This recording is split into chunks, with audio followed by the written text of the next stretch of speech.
بلکہ میرے عزیز دوست اور بھائیو اساں نے اپنی منشا دے مطابق اور کچھ لوگوں نے اپنی مرضی دے مطابق انہوں دین دا حصہ بنا لے ہیں، لیکن اللہ نے قرآن سنو عطا فرمایا، محبوب پیغمبر دا فرمان موجود ہے، رب نے عقل دیتی ہے، شعور دیتی ہے، جو بھی سارے سامنے ہے پہلے قرآن دے اندر دیکھیے، محبوب پیغمبر دے فرمان دے اندر دیکھیے، اصحاب پیغمبر دے کردار اور عمل دے اندر دیکھیے، اگر واقعہ وہ چیز موجود ہے تو پھر اس پہ عمل کر کے میرے عزیز دوست اور بھائیوں اس پہ عمل کریے، اور انشاءاللہ اس پہ عمل کر کے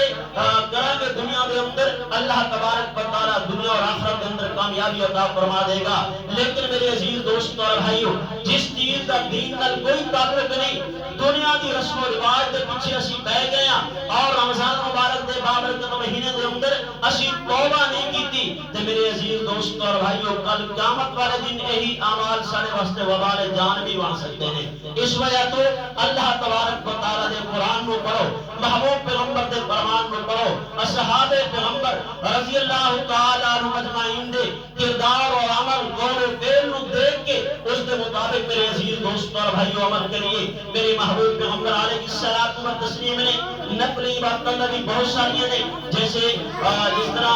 نماز تراویح، یہ میرے محبوب پیغمبر علیہ الصلوۃ والتسلیم کی ایک عظیم سنت ہے، اس کو پڑھا جائے، پابندی کی جائے۔ آج معاشرے کے اندر بہت سارے لوگ ایسے موجود ہیں، اللہ معاف فرمائے، جنہیں نیٹ پہ بیٹھ کے ٹی وی تے بستا بیٹھ کے موبائلاں تے بیٹھ کے اللہ معاف فرمائے اس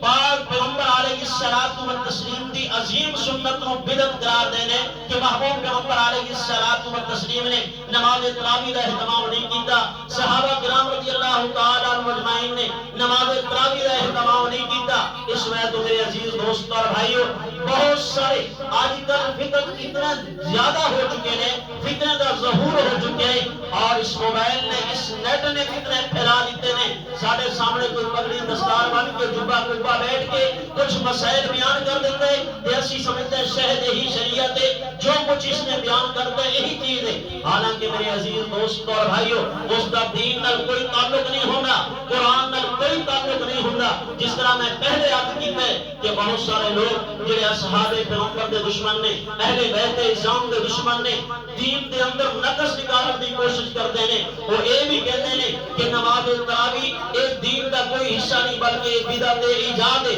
حالانکہ میرے محبوب پیغمبر علیہ الصلوۃ والتسلیم کی عظیم سنت ہے۔ صحابہ کرام رضی اللہ تعالی عنہ اجمعین نے ہمیشہ نماز تراویح کا اہتمام کیتا، اور حرم پاک کے اندر نماز تراویح کا اہتمام ہو رہا، تمام مسلمانوں نے، ایمان والوں نے، میرے عزیز دوست اور بھائیوں سارے بزرگان دین نے نماز تراویح کا اہتمام کیتا، اور اس کے نال